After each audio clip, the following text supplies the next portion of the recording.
idea. Okay. Yeah, just let me know. Want some water? You can either email me, whatever you want. Sure.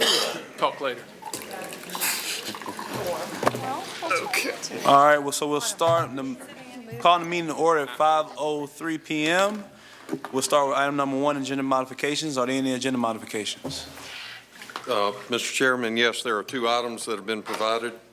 One was the package on the fairgrounds market study, and item number 10 for the segment 3, D approval of the Southern Alignment and Concept Plan. Thank you. Are there any, is there a motion to accept these agenda modifications?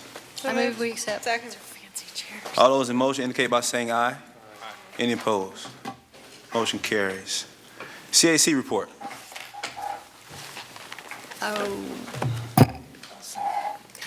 Good afternoon. Before you start that, I'm sorry. Yes, sir. Commissioner Miller just brought to my attention that she wanted to pull something from consent. Commissioner Miller, what's the item? The item is the minutes.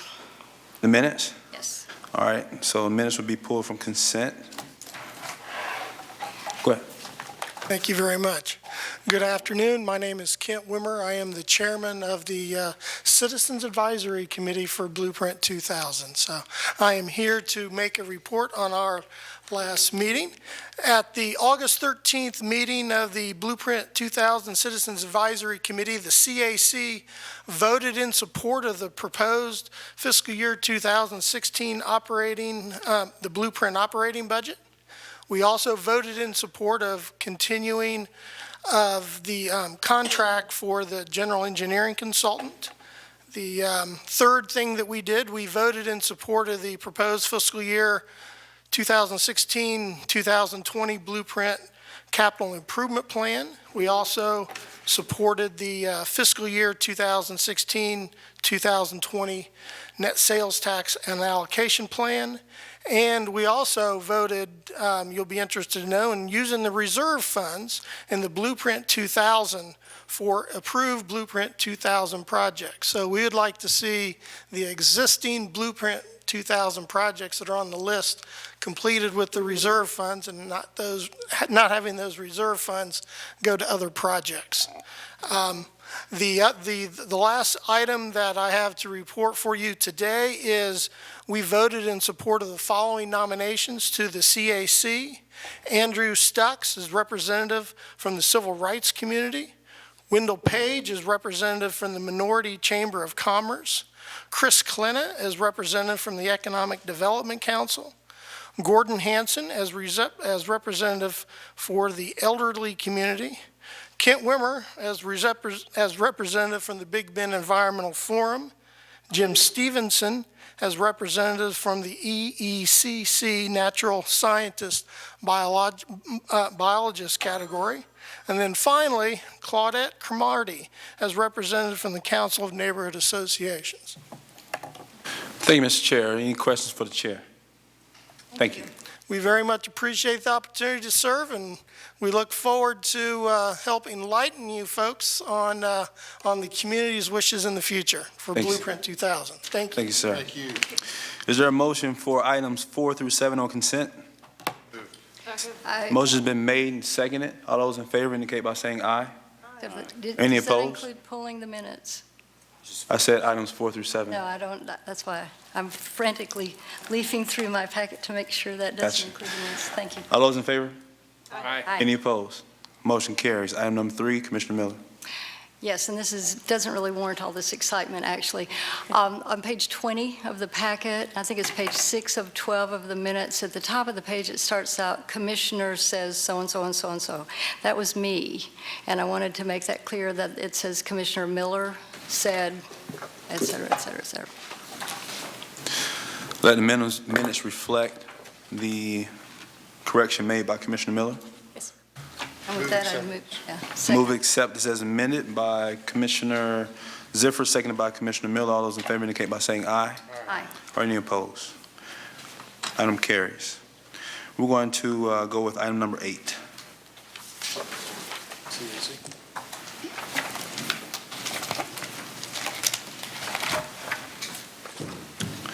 Item number 8 is nominations for the CAC.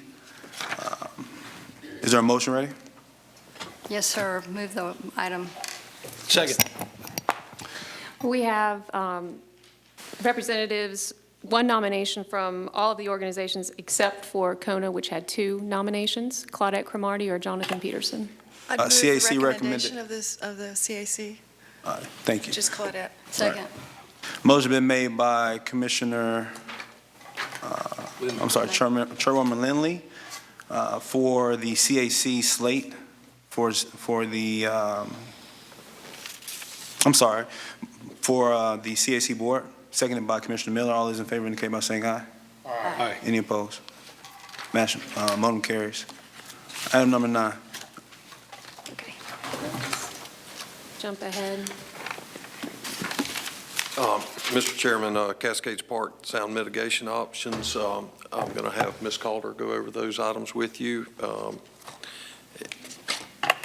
We do have 2 members from the public here to speak. If there are any others, you can bring your cards to me. I'd be happy to take it. Do you want to do the Yes, ma'am. citizens first, or? Okay. No, let's go ahead and do the presentation, and then we'll do the citizens. Okay, great. Okay, so in June of last year, the IA instructed the Blueprint staff to do 3 additional analyses regarding the sound impacts from the amphitheater on the surrounding neighborhoods.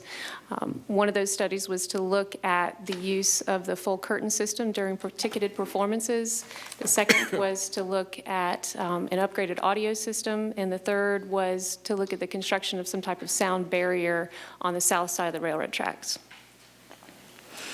So the first was the curtain, and currently there are 10 curtain panels, and the goal is to use those panels when at all possible. And we actually found that the full curtain system was utilized 87% of the time during the previous shows. Well, some of the reasons the 2 reasons that the curtain was not utilized was either performance needs from the artists or weather issues. And so when city staff and county staff, as well as the production support staff, met out on the site to look at the use of the curtain, discovered that they actually could use 4 half curtain panels instead of a full curtain panel. So they suggested that we purchase the half curtain panels to be used when the performance does not allow the use of a full curtain.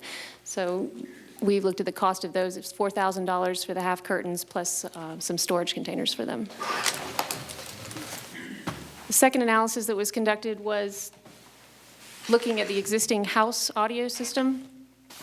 So we had Acoustics by Design look at the existing house system, and Acoustics by Design found that the existing house system could be improved with a new speaker set, and they recommended that we purchase some new digitally steered arrays as well as subwoofers, which was good news because we thought, oh, this is great, so we can actually steer the sound more into the audience and less out into the neighborhoods. But the audio experts said, well, wait a second, you have a bigger issue here, which is actually the monitors that are down on the stage that are feeding back to the performers. They said that even if you get the best quality speakers, you could still have sound impacts from those monitors that would exceed the sound levels that have already been established for the house system.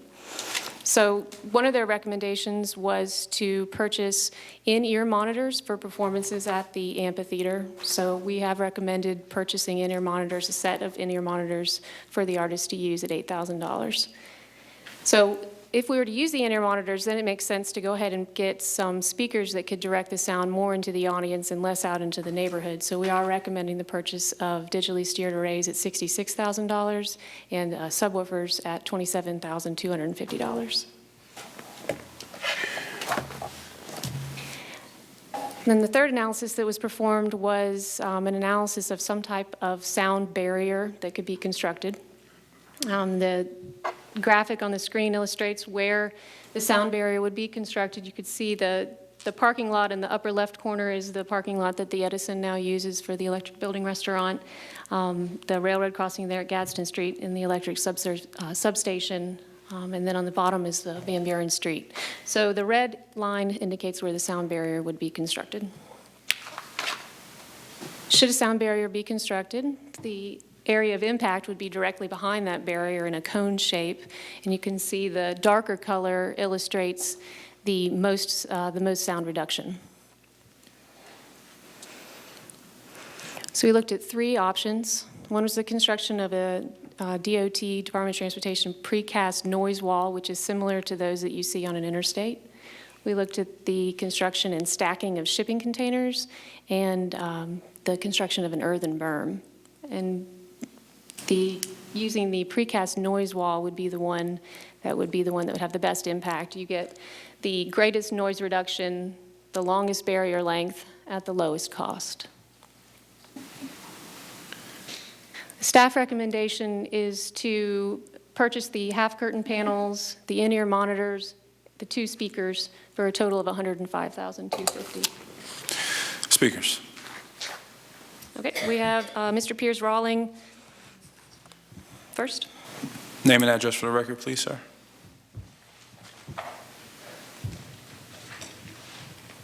So my name's Piers Rawling, 1320 Gulf Terrace Drive, Tallahassee, Florida 32301, President of the Myers Park Neighborhood Association.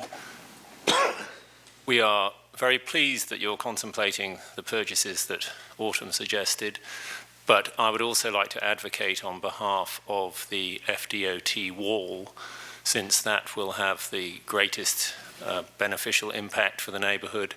And we do get a lot of noise from the amphitheater, and I have a feeling that if you were to put up the wall, the complaints would go away. So I'm sure you get many complaints from people, as do I, and I sent you all an email that had a similar message. And so I would just like to encourage you to seriously consider the FDOT wall. Thank you. Thank you. Thank you, sir. Next speaker. Vivian Young. Name and address for the record, please, ma'am.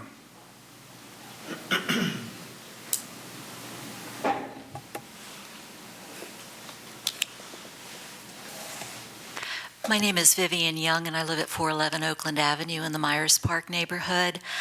I was trying to think about what to say today, and I went and looked through my very, very thick file on Cascades Park. And going through the files, a number of us here, and would everybody who's here on this issue please stand up just so the commissioners have an idea of who turned out? A number of us have spoken before you for the last 3.5 years on this issue. We've spoken before the IA. We've spoken before the City Commission. We've spoken before the County Commission. We've spoken before at Blueprint meetings. We've spoken before the Stage Committee. We've spoken before the CAC, and a number of us are members of the Cascades Park Working Group. And since February of 2012, we've basically had the same message. The amphitheater is going to impact homes in the neighborhood, particularly those that are just a few hundred feet from the amphitheater. That design changes are necessary to address these noises, and it is a lot less expensive to address these issues prior to construction rather than after. We're now at the point that we're after construction, so the last one we're not going to repeat anymore. But over the years, there have been several studies. Acoustics by Design, January 10th and January 14th, 2013. This was very detailed analysis that was done. I'm not sure exactly how to describe it, but they downloaded GIS information, did topographical studies, did modeling. The basic result, it's going to have a significant impact on some of the residences, and the only thing that's going to fix it is a physical barrier.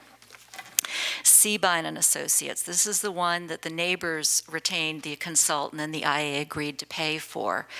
September 25th, 2013.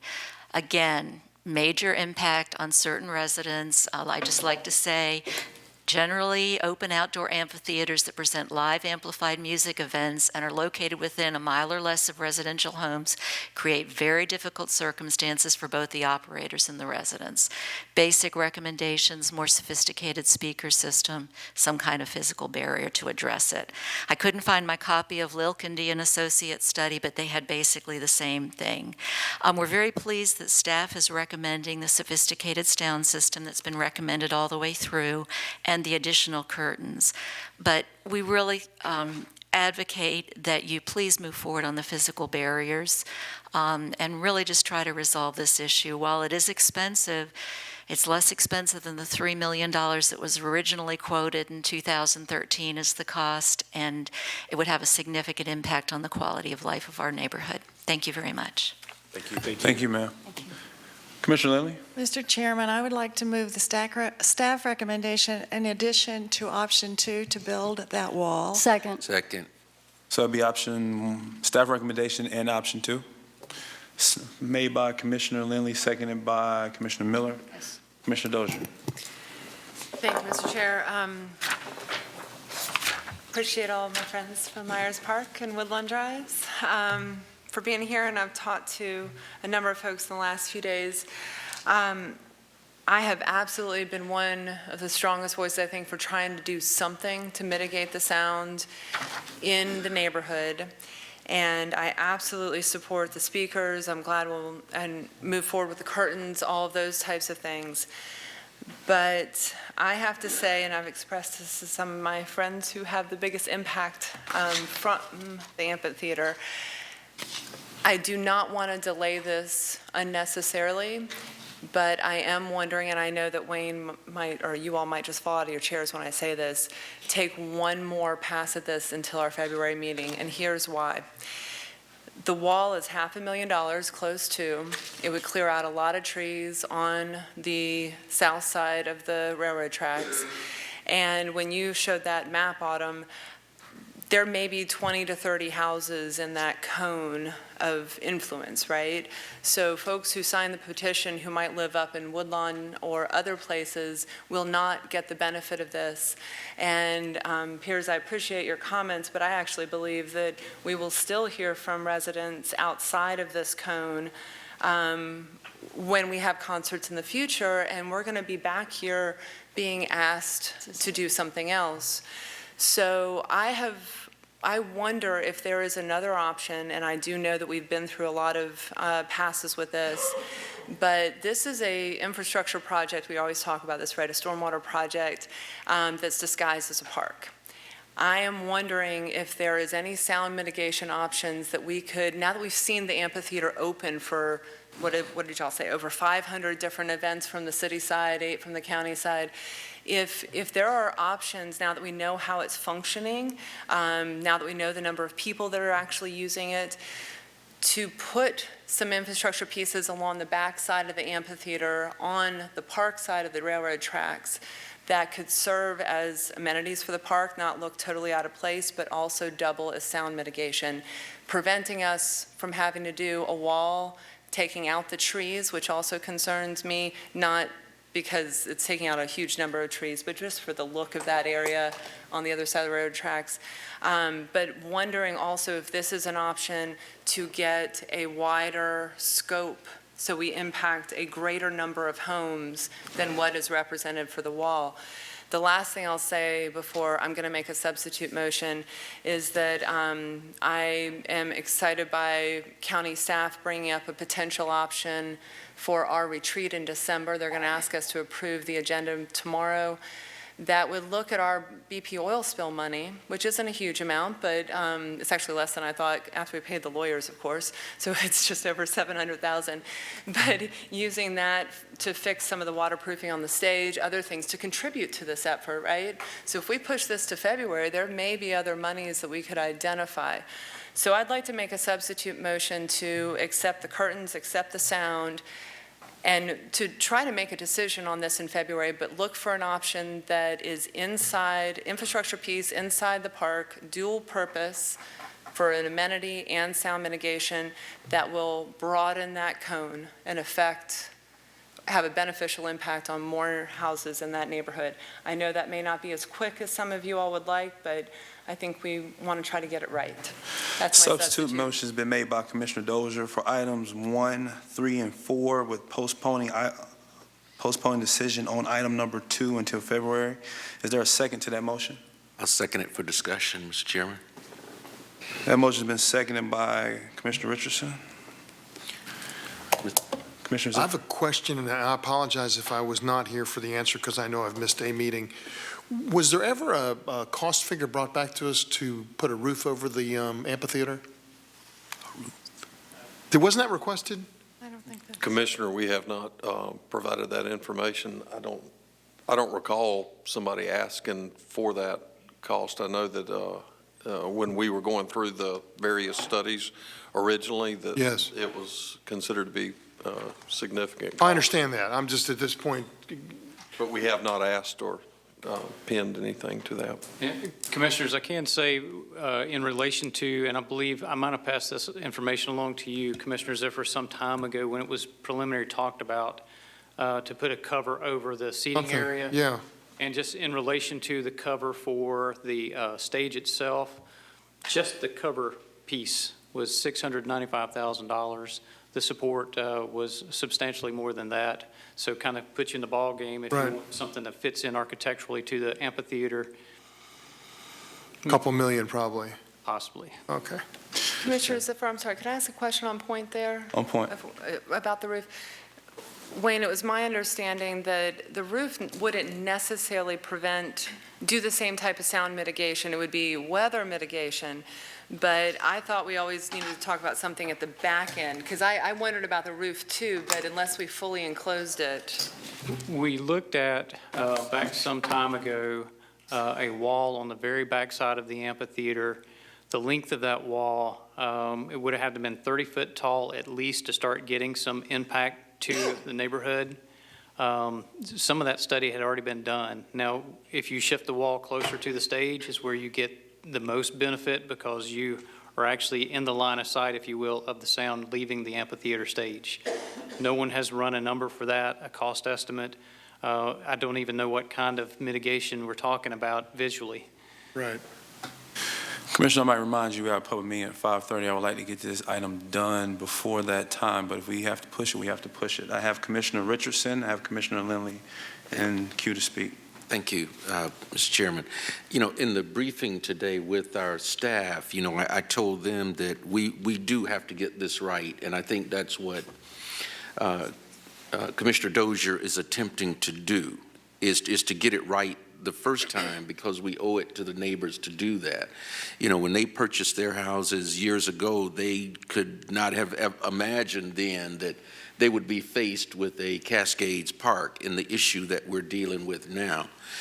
And so that's why I seconded the motion, because I was, you know, somewhat intrigued by the resolution that Commissioner Dozier has come up with, particularly something on the north side of the railroad tracks that's more, I had an issue with the wall myself, and just kind of what that would look like. Although Wayne and his staff gave me an adequate response to that there are some things that you can do to make it blend in to the neighborhood.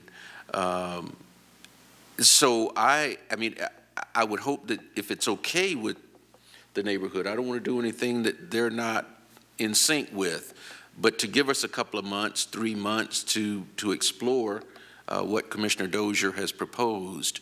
And then, Wayne, if you all could respond to that, if it's something that is reasonable for us to do.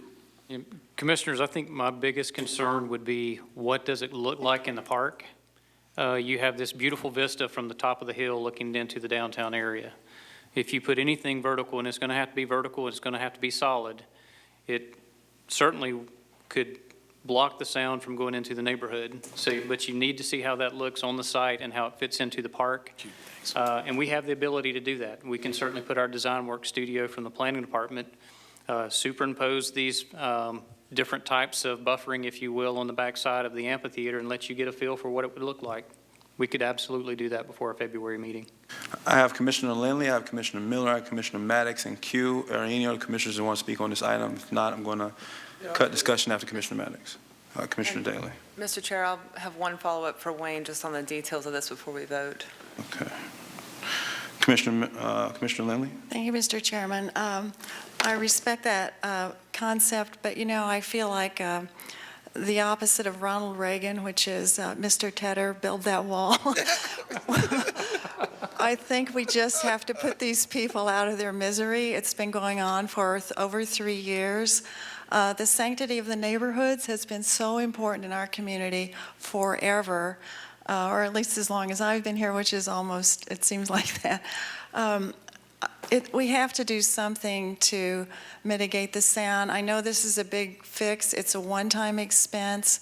I haven't actually collected pledges, but I have your vow that this is going to do it, and I hope that, I certainly hope that it will. It sounds like with the other recommendations, we have a really good chance of making it the best that we possibly can, and so I just think it's time to move on, and I trust that our design studio will come up with something appealing and add to this park, but it's time to move on. We have been talking about this for a long, long time, and I'm ready to move, so I will vote against the substitute and go back to the original motion. Thank you. Commissioner Miller? Thank you, Mr. Chair. Well, I completely agree with Commissioner Lindley, and with due respect to Commissioner Dozier, and especially to Commissioner Richardson, unfortunately for him, he's missed the conversations of the last 4 years. And we have been talking about this literally for 4 years. We've tried one Band-Aid solution and then another and then another, and we're finally coming down to basically implementing what was in the report minus the wall, and that's why I'm ready to just step up, put the money on the table, and take care of this problem. Commissioner Maddox? Thank you, Mr. Chairman. Well, I'm going to vote in support of the substitute motion, and I want to just explain why. I feel like we're moving too fast, not on addressing the issues, but on making sure that we have the right solution. I was not here when we made a decision to point the amphitheater the way we've pointed it. But it seems to me that all of this would have been avoided if it was turned and faced the other way. So I don't want to make the same mistake here in haste. I can wait till February. I know that I don't have to live next to it. But I think there's some other pressing things that we can do to ensure you don't have noise issues between now and February. So I can support the substitute motion to see what comes back. I don't have a problem doing the wall. And if it helps with sound and it helps the neighborhood, I don't have a problem doing that. What I want to make sure is that we do the right wall. So I'm looking at, we have a staff recommendation against not doing any wall, and then we have options within there of several different kinds. Well, I don't know which one is best. I don't know whether we're better with shipping containers or an earth berm or a concrete structure. So I'd like that information before I make a decision. Commissioner Dozier. I'm sorry, Dailey? Commissioner Dailey. Thank you, Mr. Chairman. No, I support the original motion, plan to vote in favor of it. I think what we can do is build the wall, but not just have a concrete structure. Many great neighborhoods around this town have found ways to address a concrete wall. One of the most common is, and I'm not very familiar with the actual name of the plant, but you put the climbing vines that over time will cover the wall. You can landscape in front of it, landscape around it. So it's not just a stark concrete wall, but I'm with you, Commissioner Lindley. We've looked at this every which way. I'm ready to move forward and plan on supporting the original motion on the table. Commissioner Dozier. Thank you. A couple comments and a very quick question for Wayne. I appreciate the feeling that you want to cut to the chase, that we've been talking about this for 4 years, but I would submit that we've talked about a lot of different things for 4 years. We only asked for analysis on the wall and the berm in this location, and that's what we got. So I, for one, have never asked the question, nor do I think we as a board have asked the question, what other infrastructure, get a little bit more creative with a design studio or something like that. Now, Wayne, this was my question for you. You said we did look at that in one item, a tall wall on the interior, on the northwest side, inside the park. I did not think that was the case, and I thought that there may have been some discussions about, you know, seating options or other things like that that's what I'm talking about, incorporating that so it doesn't look like a stark wall at the back, but that there may be other options for built infrastructure that looks nice to have a sound mitigation effect. Have you looked at that option at all in any detail. Commissioner, what you're asking is whether or not we've looked at an alternative and evaluated an alternative that is closer to the back of the seating area that could maybe be a dual function seating area and a buffer. We have not looked at that and gotten a reading from a sound mitigation perspective. Okay. I do recall having some conversation setting the wall further back towards the railroad track was not an Yes. effective approach. Right, and I do, okay, I wanted to clarify that because it wasn't another wall closer up. It was on the north side of the tracks. It was a on lot the- further yeah. away on the other side of the So, road. so this is, Commissioners, an option that we have not explored. And I don't want to keep hammering this. I mean, trust me, I don't, tons of emails. I don't want to send you folks into this every time and come back to the meeting, but we only have 3 meetings a year. So we don't talk about this as regularly as it might feel like. We may want to move on, but I will say that I am confident we will be back here talking about sound issues even if we build this wall because of the limited number of houses that are affected. So, Commissioner Lindley, it actually kind of surprised me that you got a vow that this would solve the problem because I'm not sure anyone can vow at this moment that this is going to solve the problem. There are people outside of this cone that hear the music that would like something, and we're going to be asked to spend additional dollars. So that's why I asked for, until February meeting, not extending this any further, but to consider one option that we have not seen before. And I was a fan of the wall, getting it out of the park for the vistas, everything else. And I did think that was the right option. And we looked at that, but that cone is just too narrow. So that's my final argument for this. And I, quite frankly, to my friends out there, I'm not sure I can support the wall having gone through this, but we'll see where the vote goes. Thanks. Madam Attorney, it's now 5:33. Am I in order to take the vote, or do I have to close discussion for right now, open up the... I think you go ahead and call the vote and just finish this item. Thank you. Substitute motion made by Commissioner Dozier, seconded by Commissioner Richardson of 1, 3, and 4, were taken up 2 in February. All those in favor of the motion on the floor indicate by saying aye. Aye. Those opposed? No. Aye. We're going to have to do a hand vote. And Could I have a clarification? clarification. I thought that the staff recommended 1, 3, 4, and 5. Yes, ma'am. 1, 3, 4, and 5. I'm sorry. Yeah. That is the vote. I need a hand count. All those in favor of items 1, 3, 4, and 5 were taken up 2 in February. Let me see your hand. Well, with the Substitute additional, motion. The substitute motion. Yes. Hands? 1, 2, 4 votes, 4. All those opposed? 5 votes against. Motion fails. Let's do the numbers. Original motion. Counties 4. And 2, 3, 5 said. You got to do the math. It's 5-4. It's not equal voting. It's a weighted vote. When did it get to be a weighted vote? Let's make sure the numbers work first. Oh, okay. Oh.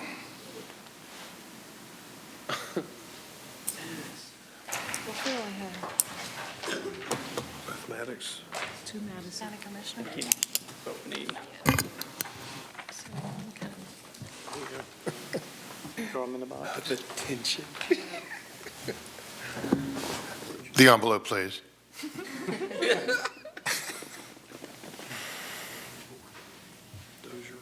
And for those in the public wondering what we're doing, so there's 5 city commissioners, 7 county commissioners. Together, their votes equal total. So we have to weight the city and the county commissioners' votes where they're equal. So the 5 city commissioner votes total the 7 county commissioner votes. Does that make sense? Yes. Where's Lindley on this? There's the list. We need an abacus. Well, how many city commissioners did you have that voted? Yeah, That's what we're totaling up now. but if we only had 2 county and There was 2 only 2. city on this, Yeah, it voting in failed. favor of the substitute, then I think it probably Cancels fails itself because out. This is under the premise that all Maddoxes are created equal. I just want to see the math. I last thing I want to do is get out of this meeting and we've done something wrong, so. I can pretty well assume that motion is going to fail. I'm going to go ahead and take the vote on the original motion. All those in favor of the original motion of items 1 through 5 made by Commissioner Lindley, seconded by Commissioner Miller, I believe, indicate by saying aye. Aye. Any opposed? That motion does carry. Oh, I'm sorry. One in opposition.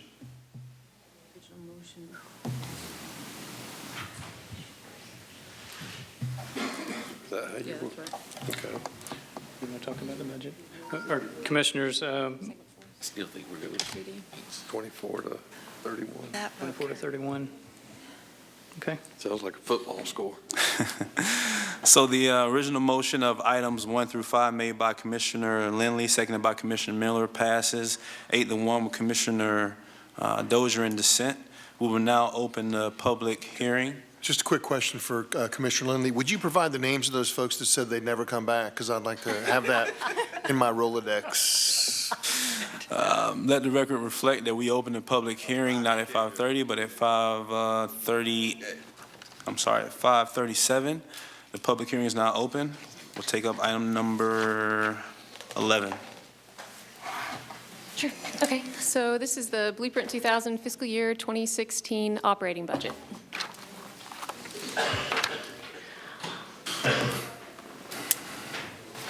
So our operating budget reflects the transition from the Blueprint 2000 program to the Blueprint or the Sales Tax 2020 Extension Program. We're seeing the creation of 2 new positions to be able to transition to the 2020 program. Those positions are a planning support position and a construction design manager. We're also going to be moving our office space to the Bank of America building on Calhoun, so our Blueprint operating budget reflects an increase to handle some of our moving expenses. As you can see, our operating budget is higher than it was last year, which is really a reflection of those 2 new positions that were created and our moving expenses. The transition to the new program also allows for a transition out of our old program. So you can see our GEC costs have gone down this year as they have over the last 5 years consistently. So our total budget is $3.1 million.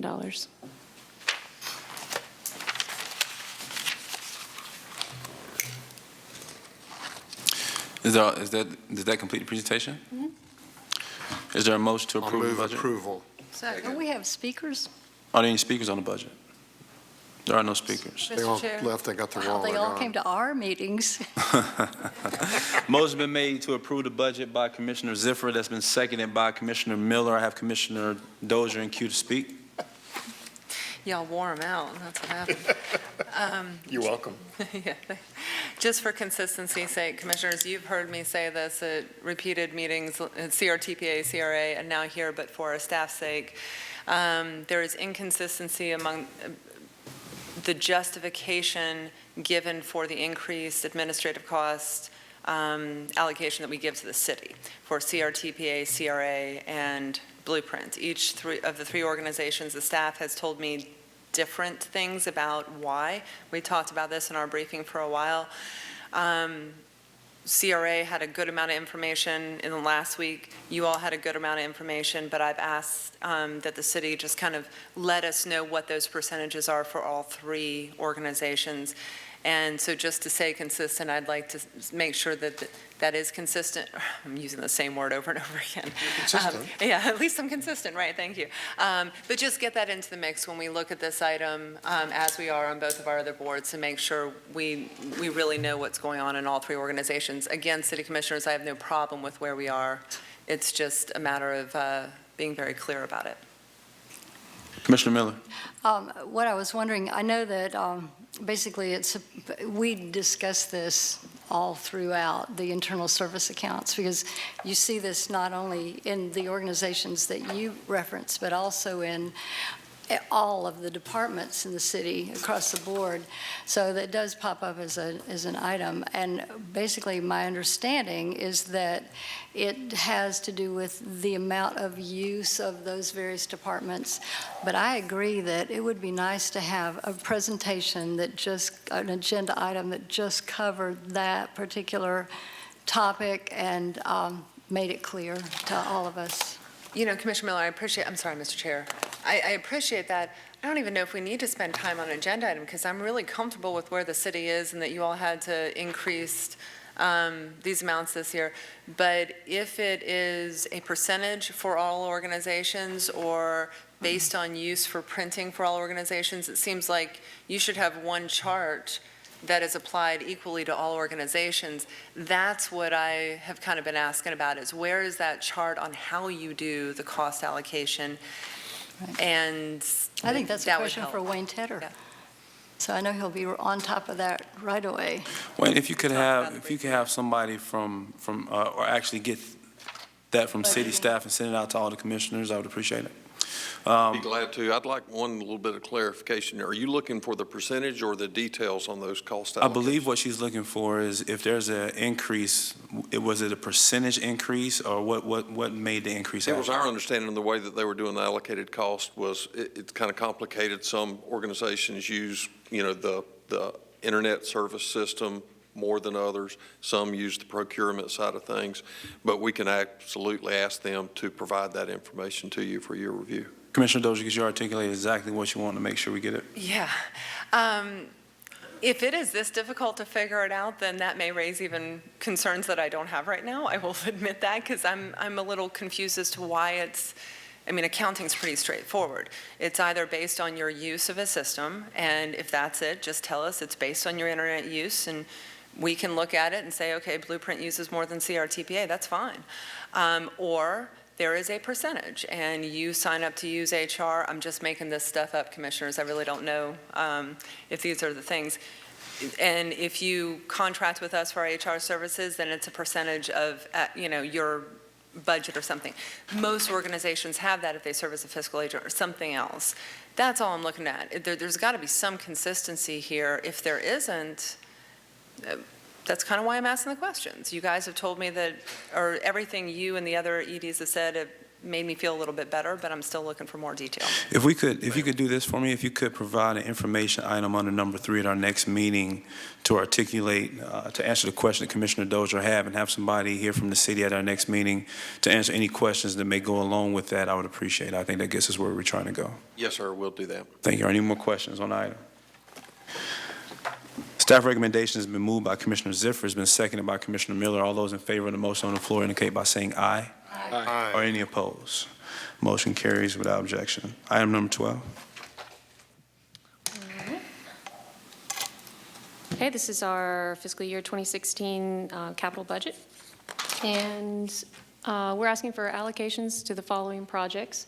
The City of Tallahassee, the water quality project that helps us to meet the $25 million commitment to water quality. Lake Lafayette floodplain, that's in response to the agenda item that was discussed in our last meeting to fund the 50-acre piece on the northern shore of Upper Lake Lafayette that would be used to match Florida Forever grant. We've got Capitol Circle Northwest Southwest, that is for the development of the Debbie Lysy Nature Trail concept. And if we use that money to develop a concept, we can actually go out and shop for some grants to be able to actually build the trail. We've got the Capitol Circle Southwest Stormwater Master Plan and construction. That money would be used for the design and construction of the joint use stormwater ponds along the Capitol Circle corridor between Orange Avenue and Crawfordville Highway. And then we have the Capitol Cascades Segment 2 Cascades Park. Okay, 105 of that is for the audio equipment.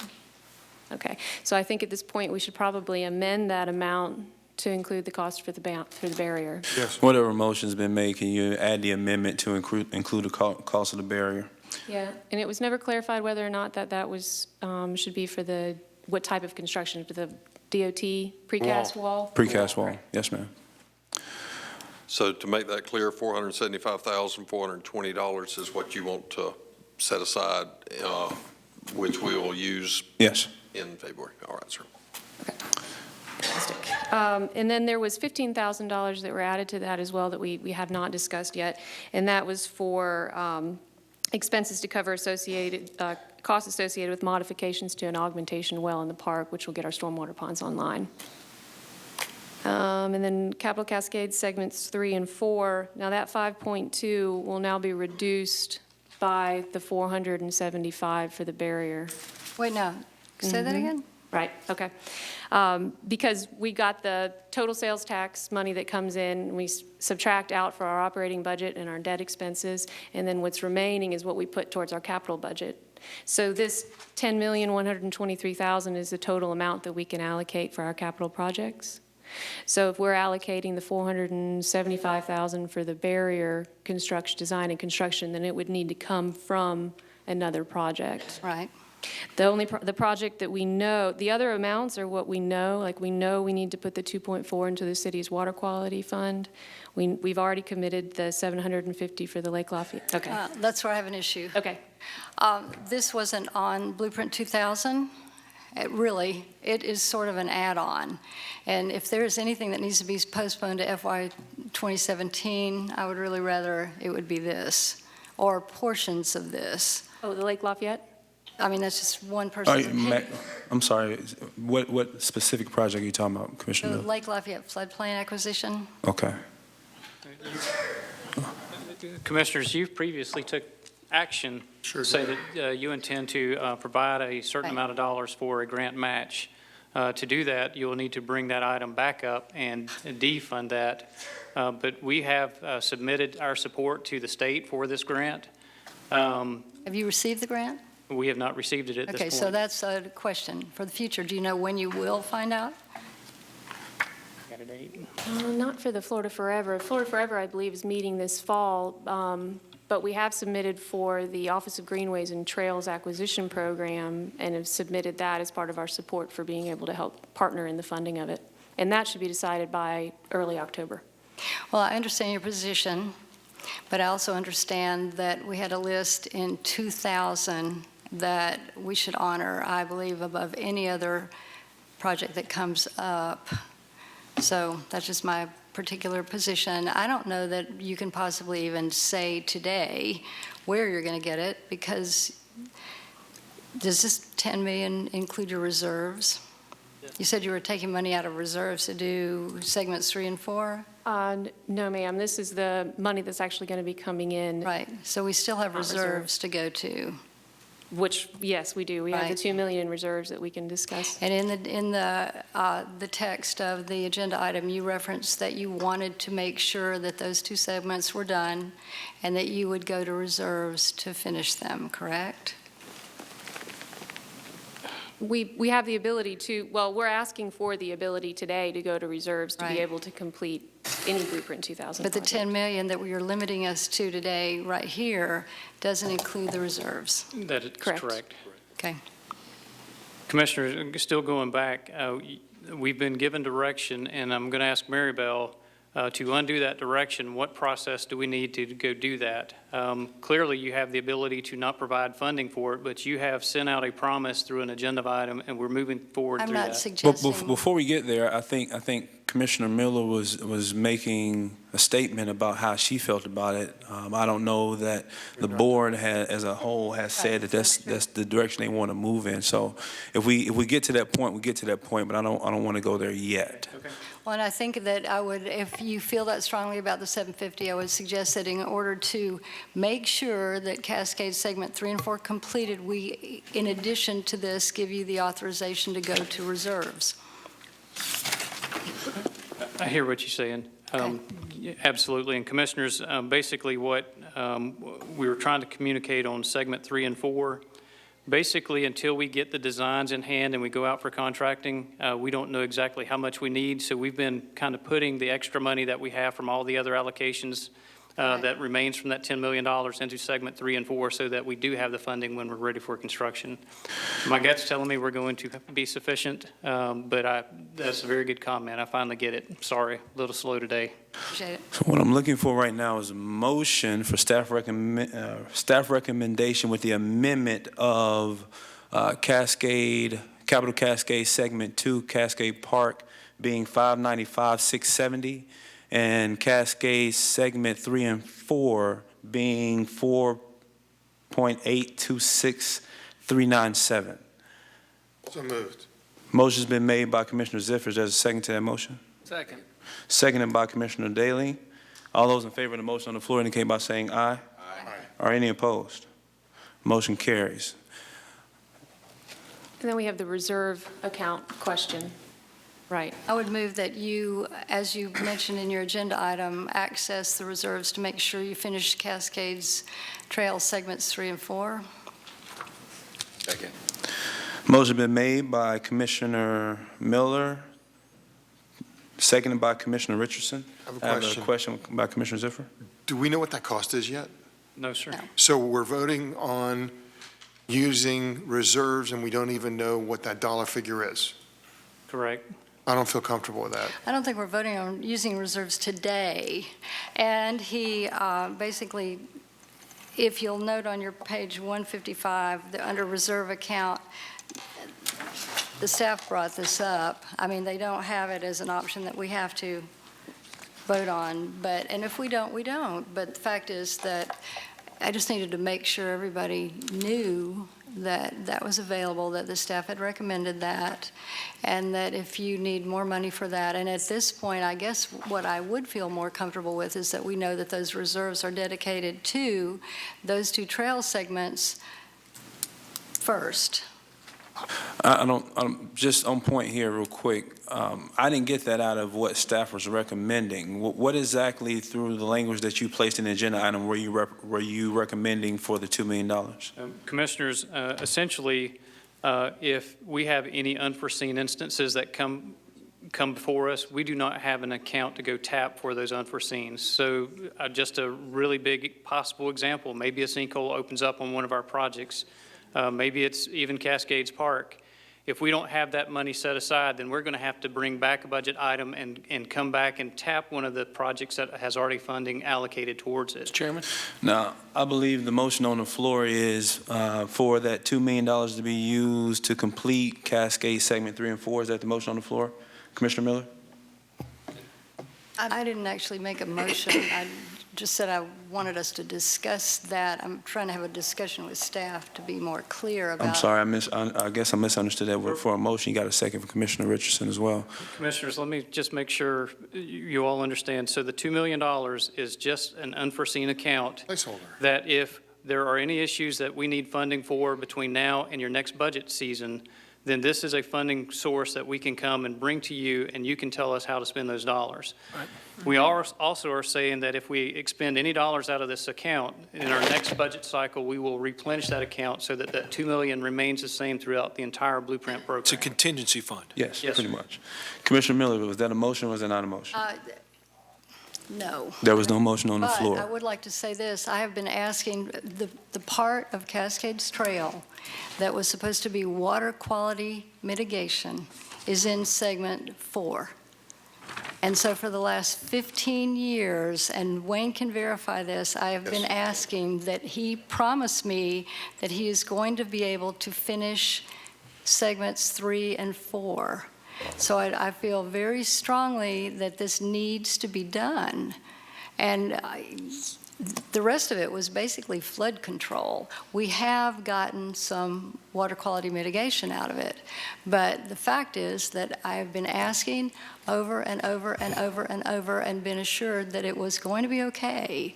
And here we are with a greenway and a bridge and a whatever else, and we have not, up until now, we haven't, cost has been, let's add this and let's add that and let's add something else, and we need lights here and we need sprinklers there at $200,000 apiece. And now we're at the last minute, and all of a sudden, there's not enough money for Cascades Park 3 and 4. So that's where I'm coming from. There is no motion on the floor for the reserve account. I have Commissioner Dailey and I have Commissioner Dozier in queue to speak. Commissioner Dailey, the floor is yours. Yeah, I'll be more than happy to make the recommendation on behalf of staff's, make the motion on behalf of staff's recommendation. Motion made by Commissioner Dailey for staff recommendation. Is there a second? Second. The reason why, Mr. Chairman, is that just like in most budgets, there is proviso language that kind of dictates the policies and procedures. As staff has brought to our attention, there are no policies and procedures with governing of the reserve account in the manner that they want to set it aside, which is appropriate budgeting mechanism. So by using the reserve account as a contingency account, as Commissioner Scott Maddox has pointed out, and by putting the mechanism in place that if it needs to be tapped, number one, it will be brought to our attention for a formal request. And then number two, there's a mechanism in place to replace those funds in next year's budget. This is the appropriate step to take. I actually appreciate you taking the safeguard of creating this. Therefore, we do not have to tap any other funding line of another project in case an emergency comes up. So with that, I strongly would urge everyone to support the motion. This is the appropriate proviso language to be able to move forward with this policy. I will be supporting the motion on the floor. I have Commissioner Dozier, and I'll round out with Commissioner Miller. Thank you, Mr. Chair. Actually, after Commissioner Dailey's motion, I think I'm in a better place. It just, I mean, forgive me, Commissioner Miller, but it felt like we were going down a few different areas that aren't very clear and raises a lot of other questions. I'm not hearing anything that says we're not funding the next two segments, nothing like that. We've got, I had a lot of questions about where we were, but if you're not making a substitute motion, this motion based on staff recommendations, I think there could always be something that happens. So I think having that fund, bringing it back to us is a good option, and I'll support that. I have less concerns than you do. Although I will say, if we were going to, and I hope we don't, discuss that Lake Lafayette 750,000, there are people out there that, based on that commitment, are working with the state right now and moving this forward, and the county has made certain commitments or, has been in discussion based on that commitment. That started a chain reaction, and I think we did make a commitment to stand up that is being used when people go to the state looking for funds. If we're going to make a change, we better do it today, or I would suggest not doing it. I don't have heartburn about expanding into that area because it is contemplated in the next tax, and quite frankly, it's a really big issue in that whole area right now, and this may be an opportunity that comes up now and not later. But if you were going to bring that up, Commissioner Miller, I would hope you would do it today and not in February, because No, I won't bring it up in February. that's way too late. Yeah. Commissioner Miller, final Thank you, comment? Mr. Chair. I guess from where I'm sitting, I'm wondering why we didn't go to the reserve for the 475, and that was my first comment. And then the second one was, when Commissioner Dailey moved staff recommendation, I'm not sure exactly what that means numerically on my little chart here, as far as Cascades 3 and 4 is concerned. That has already been voted on. The budget, this is just the operating reserve revenue that was taken in. Mr. Chairman. Yes. So what was staff's recommendation? Commissioner Miller's correct. I mean, my recommendation is the staff recommendation as it is on the screen with the operating reserve, as they have explained it to us. I mean, I can walk through bullet by bullet in a formal motion if we No, need. this is what you're saying. I wasn't really Correct. clear what you're. Correct. Yeah, this is as the staff recommendation. And Commissioner Miller, I think one of the reasons why we'd even consider the operating reserve for the previous item is because of the fact that we do not have any policy language that would allow us to do so. I see that. This would be the necessary step. And on a final note, just remember that this motion does not actually allocate the money immediately. Any decision to spend money would have to come back to us in a formal request from staff. So, Staff recommendation, which is seen on the screen, has been moved by Commissioner Dailey, seconded by Mayor Gillum. All those in favor of the motion on the floor indicate by saying aye. Aye. Any opposed? For clarity, Commissioner Miller, on the actual construction or allocation budget, water quality is the same. The Lake Lafayette floodplain is reflected in the same chart. There was no change to 90 to orange. There was no change to the stormwater master plan and construction. Cascade Park Segment 2 was increased by $475,420, and Capital Cascade Segment 3 and 4 was decreased by the same amount, $475,420, and the Magnolia Drive multi-use trail remained the same. Or anything else to be heard under? Yes, one more comment. Yes, ma'am. We have, in part of the operating budget, we're putting money toward Blueprint 2020. And yet, I'm telling you, the Cascades Trail 3 and 4 gets put down the list. It's last, and always has remained last. And now it's even becoming put past. And I agree that you need to start the process of that 2020 planning. But when it's coming off of an existing program, I have a real problem. Now, you did suggest that we keep up with it.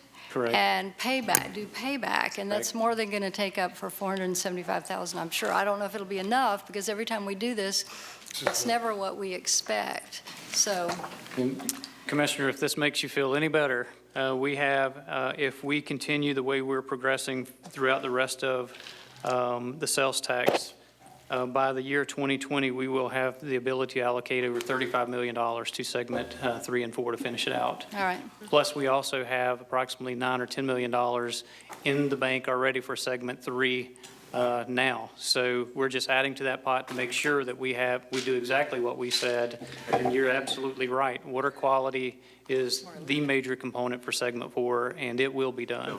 Okay, thank you, Wayne. Madam Attorney, is there anything else we need to do to close the public hearing? So you can close the public hearing, but then you have to go back to item number 10. Yes, ma'am. The public hearing is now closed. We'll go back to item number 10.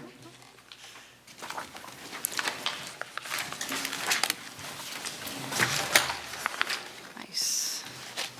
Ms. Hargraves? Mr. Chairman, the item before you tonight is for a approval of the southern alignment and revised concept plan for segment 3D.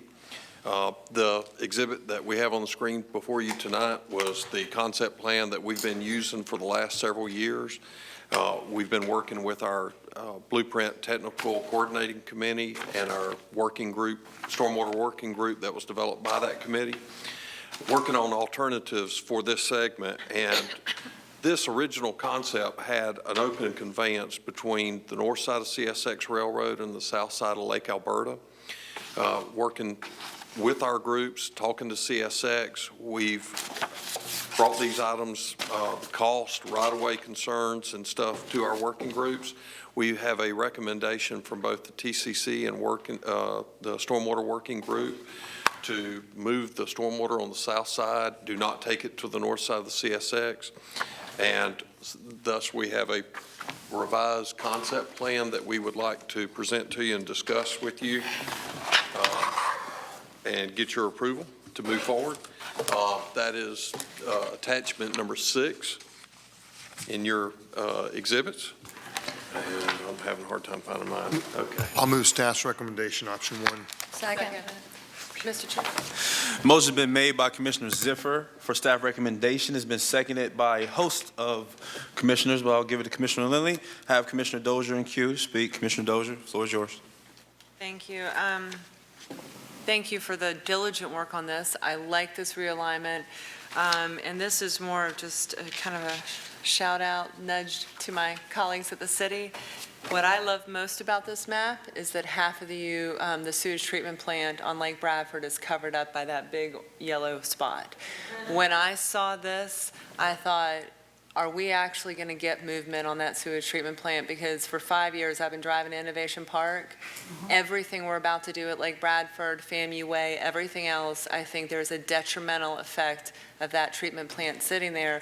But in the back of my mind for 5 years, I thought, well, God, if anybody could move it, we would have done it already. So I have no idea if this is just a blob that appeared on the map. I really doubt it based on, Charles and Summer and I just did it. Oh my, it's like once a year I called you your sister's name, Autumn and other things. But if there's any movement with that facility, I think it would be an amazing place to revitalize the south side. We've always pushed our waste facilities and such to District 5 and District 1, mostly District 1. So I just wanted to give that plug. I like this. I'll support it. Just on point, Mr. Chairman, if I could we get a list of potential sites in District 5 for the Hey, We can move it up, Because move we it east. haven't had the landfill, that's what I said. 5 and 1 have most of this stuff. District 3, I mean, really has a lot of space, I'm just saying. Could we build an amphitheater there? They are building an amphitheater. Actually, they're trying to build an amphitheater in District 3 right now. Yes, they are. I'm talking about where the sewage treatment facility is here next to Lake Alberta. All right, let's bring it back in the roll. Commissioner Richardson? Thank you, Mr. Chairman. In the briefing this afternoon, Wayne and staff did indicate that there are some owner-occupied houses in the, I guess, line of sight of this proposed alignment. And I would just want to make sure when we approve this, that we work with those individuals to make sure, and Wayne, you and I have talked about this before, even with the widening of Capitol Circle Southwest and what's going to happen with those businesses and homes that are certainly directly within the alignment of that segment of Capitol Circle. So if we could just work with them to assist them with relocation and expenses and, yeah. I had a quick. Commissioner, as we move through that study, we'll come back with a detailed plan on what we would like to do there. We've got some coordinating to do with the city, with their FAMU Way project, to make sure we don't put them in a bad position from a standpoint of what they want to achieve. But as we work through there, we'll come back here and show you exactly what we would request your approval, and certainly we'll follow our right-of-way acquisition policies and do the best we can to make sure that those people are taken care of. Thank you. Thank you. Thank you, Mr. Chairman. No problem. During my briefing, we talked a little bit about Gamble and the realignment going towards Lake Bradford.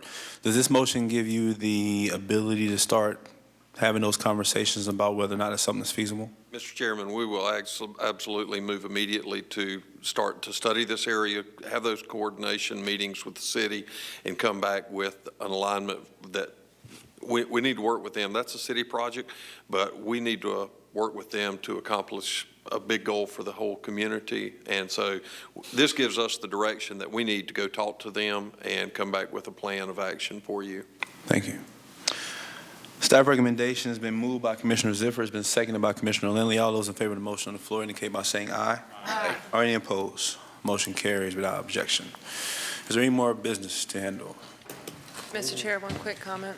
Yes, ma'am. I'm sorry, I thought we got a no from staff. I don't know if we have citizens that want to be heard on other items or not. Are any citizens that want to be heard on other items? There are no citizens here. Commissioner Dozier. I decided not to bring this up earlier in the midst of the Cascades Amphitheater, but, and this is a city issue, and this is my only venue to bring it up. I'm still getting questions about Edison's closing time. It came back up when there was another round of articles about the ordinances for pedicabs, other things. So I just, again, raising that here because this is where we've been talking about the park. I drove through this weekend. It looks fantastic, but I will say there was a big traffic jam, I'd say about 11:30 in the morning in front of Edison because people had parked along the road. And I thought it was my impression that people would be instructed to park at other lots and just have to walk to this restaurant. So functionally, it was difficult to see around the cars and when people were coming around the stop sign to get past that. So again, this is mostly a restaurant or a city issue now, but this is when I wanted to bring it up. And there was some issues this weekend, but I want to acknowledge it's only been open a week, so I know these things are a work in progress. But if we can pass that on to anyone, I'd appreciate it. Commissioner, we've actually been talking to Parks and Recs about a couple other issues related to park, and I'll pass that along to them. But we're trying to work to resolve those and get everybody, again, it's a new item in the park. Yeah. I think it'll take a little time for people to get accustomed to where they can and can't park, but we'll work through that with the vendor and the city and see what we can do to accommodate. I completely understand that it's new, and I'm glad you're working on it. So I am glad I brought it up today. I just want to stay ahead of it, right? Yes, ma'am. Thank you. Commissioner Maddox, Commissioner Miller. What time does the park close, weekdays and weekends? I don't believe it closes, does it? We don't have any closing 24 time. hours a day, but I'd have to defer to Ashley. Okay. All right. Commissioner Miller. Forcible. I was just going to suggest that we put up some signs that tell people where they can park and when, and stripe that road so that they can't park, you put a nice yellow. I think it is striped. Commissioner Miller, we're People actually just don't working know to where do to some yellow park. parking on the curbs to Right. identify where people can and can't park. There's also public parking signs after hours in the DOT parking lots. It's available for public use. I believe that's after 6 o'clock. It's big blue circle with a P in the middle of it. And so we'll try to work with city staff to make sure that those opportunities are clearly visible. Well, I think you also should print up some little card that they can keep at the Edison where they can give it out to people, because you've really got to do more than just work with the Edison staff and make sure they are familiar with where people can park also. We may be able to provide an exhibit to them for their use, and they may be able to put it up on their website. I'm sure that That would be with helpful, this too. day and time, everybody's got a website for something, so Okay. that may be a good opportunity for us to share. Mayor Gillum? Yes, I just wanted, before you close, Mr. Chair, to acknowledge and appreciate the Blueprint staff for a really beautiful opening for Smoky Hollow. Very well attended by the community. It was a fun-packed set of activities y'all put together, and the testimonials from folks who previously lived in the neighborhood, who came back. People traveled back from various parts of the southeast to participate in that. You all did an excellent job, so thank you. It was a team effort, and we really appreciate everybody that participated in that, both from the working committee, but we really do appreciate the accolades. And there was a lot of staff time to make that happen. Is there anything else for good order? I would like to ask for a presentation at our city commission on the market study for the fairgrounds. I mean, I saw that they presented to county staff and that we're going to get a presentation sometime. And the other thing that I'd like to make a note while we're all here together is that I'd like to know when the noise ordinance draft is going to be before us also. Could you, Mr. Hargraves, make sure email gets over to a county administrator that the city has asked for a presentation of the fairgrounds feasibility study? Yes, sir, we'll do that. Thank you. The commission, as opposed to management, I don't believe management has asked for it, but I just wanted to put it on the radar that I believe it would be nice to have. Agreed. Anything else for good order? We are adjourned. Chair.